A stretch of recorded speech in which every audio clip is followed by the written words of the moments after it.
നമസ്കാരം, സർഗഭൂമി വാർത്തകളിലേക്ക് സ്വാഗതം. ചേർപ്പ് ഉപജില്ലാ കലോത്സവത്തിൽ CNN ഗേൾസ് ഹൈസ്കൂളിന് തിളക്കമാർന്ന വിജയം. UP ജനറൽ വിഭാഗത്തിൽ 1ാം സ്ഥാനവും ഹൈസ്കൂൾ ജനറൽ വിഭാഗത്തിൽ 3ാം സ്ഥാനവും CNN ഗേൾസ് ഹൈസ്കൂൾ കരസ്ഥമാക്കി.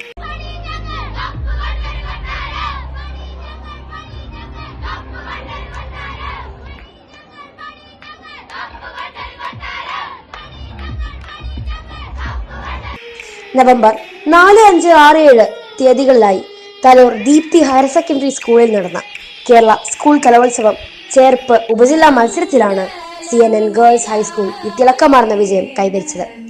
ഹൈസ്കൂൾ വിഭാഗത്തിൽ 42 A ഗ്രേഡുകളും 6 B ഗ്രേഡുകളും 2 C ഗ്രേഡുകളുമായി 221 പോയിന്റുകളും, UP വിഭാഗത്തിൽ 16 A ഗ്രേഡുകളോടെ 80 പോയിന്റുകളും CNN GHS നേടി.